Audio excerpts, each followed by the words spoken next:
What's up guys, welcome back to a new Patreon Q&A video. If you didn't know, I do fortnightly Q&A videos based on questions that people who support the channel via Patreon. So these mad lads, what questions that they leave, I answer all their questions, and if you want to do the same, check out the Patreon in the description, which includes various other benefits of course. And I also decided to include a few questions from my community posts I put up, like 4 or 5 questions to include more people. But yeah, hope you enjoy, let's begin. Why is Kazi sleeping on Oma when it comes to Lolong versus Oma? See, that is a good question. I honestly thought Kazi would have absolute faith in Oma at this point considering what he did in Ashura, but maybe it's just another way, an extra way to hype up Lolong as, you know, the hype god of Kengan Mega at this point. This never ending hype going towards Lolong. I think this is the author's way to give Lolong even more hype if Kazi doesn't think Oma has a high chance of defeating him. Like, for the longest time I thought Lolong had to win his fight, and I also thought Oma had to win his fight, but them two are fighting each other, so I have no idea what's going to happen. It's this hype mechanic and it's actually working, so cannot wait to see that fight. Can you play any instruments? I cannot, sadly. Somehow I was making the thumbnail for this video, as you see Hades, based on a question along the lines of what do I think Hades will do in Ragnarok. And then when I went to get the screenshots for this video and to look at the question again to read off it, I can't find the question, so big rips to what happened to that. I don't know if the guy deleted it or YouTube just glitched out, but I already made the thumbnail, so I might as well include it, and it is an interesting topic. So what do I think Hades will do in Ragnarok? As we know, the only reason he arrived because he heard Poseidon lost and got killed, so maybe he wanted to just see if that was true, but now he's pretty much the person who has told us the most about Hades next to Beelzebub, and due to what Buddha has done in the tournament, siding with the humans, there is honestly a place left for the gods to continue the tournament. So I won't be surprised if Hades ends up joining the gods and fighting in the Ragnarok tournament, which would be pretty hype. But one issue it does cause is adding another Greek god to fight for the gods, with that being already the most popular god group, and just adding another one does kind of make it unfair, but I personally don't mind, and Hades seems extremely powerful as the king of the underworld. I hope he does fight in Ragnarok, and yeah, that's just what I want to happen, and it could very well be what's going to happen. Let me know your thoughts on that down below. Before I continue, make sure you're subscribed, and if you're an absolute mad lad, check out the other stuff in the description like the Discord and Patreon. Now back to the video. These two questions kinda got cucked by the latest Kengan Omega chapter. I wish I was able to get the Q&A video out before this, but as we know, we had the reveal of the Tiger Nico being alive. As we know, he's also part of Worm, so the Worm invasion at the end of the Purgatory arc is going to happen, I'd assume. A lot of people have been talking about it for a while now, and I think with the return of him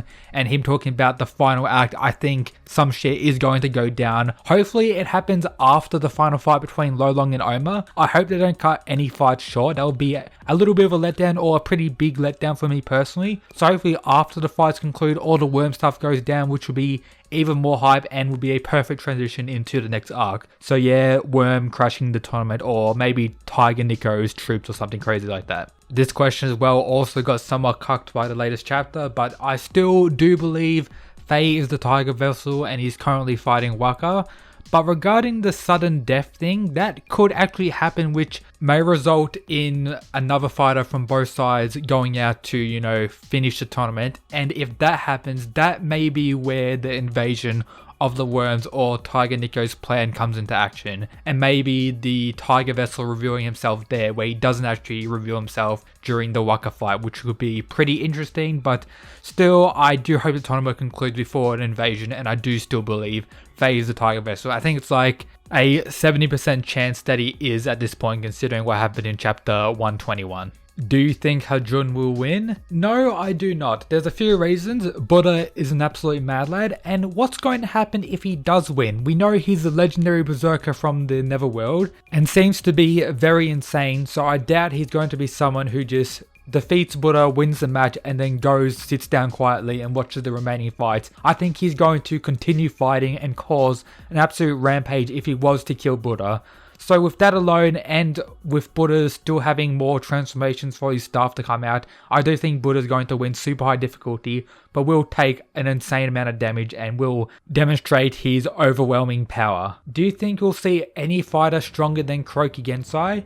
or he's the peak of the series. So I do believe Katsuya from Fist of the Seeker, if you don't know, that's in the same universe of Kengan, which happened a few years before the Kengan Annihilation Tournament, where characters like Joji were part of that tournament. Katsuya is pretty much like Julia's strength with Kuroki Gensai's skill. So I do think he's the peak of the verse. And other characters like Koen Kanagito, I do think is on the same level as Kengan Omega Kuroki Gensai, with Kuroki even stating when he was fighting Lutien that I'm not sure whether I can defeat him now or something along those lines. And I would personally rank Kano over Kuroki Gensai on a tier list now. So yeah, I would have Kano at the peak of the verse, I guess.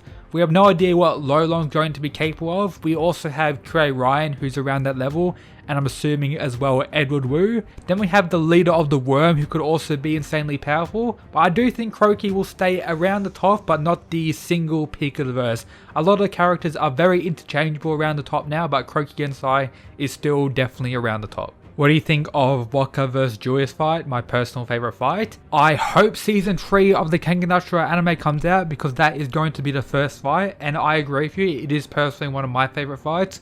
One of the most brutal and this raw, insane energy fights we ever had in Kengan. There's two absolute powerhouses slamming into one another. The scene of Julius pretty much grabbing Waka's face and, you know, running around the edge of the ring is probably one of my favorite scenes in the whole manga.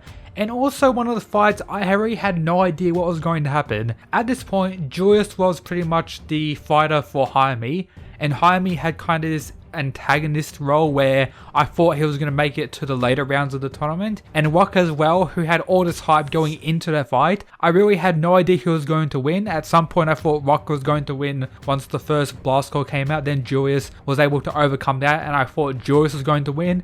It was going back and forth, and then the final kick which ended Julius, making it super high difficulty, one of the most hype fights, one of the most brutal fights, and this year overall one of the greatest fights in Kengan Ashura. Which is kinda what I wanted in Kengan Mega of the fight between Julius and Toa, a similar crazy disrobing action, but of course Toa had his version of the Nico style, the whatever it was called, pineapple style. So yeah, I wish we got something like that in Kengan Omega, but still, I agree with you, one of the greatest fights in Kengan. And yeah, that should be everything for today's Patreon Q&A video and some other people from the community tab. Hope you enjoyed. As always, shout out to the people who support the channel via the Patreon, absolute mad lads. I will be having a Bucky video out next. I will try and get it out tomorrow, if not the day after that. But yeah, stay tuned for that video. Hope you enjoyed. But yep, that's it guys. Peace.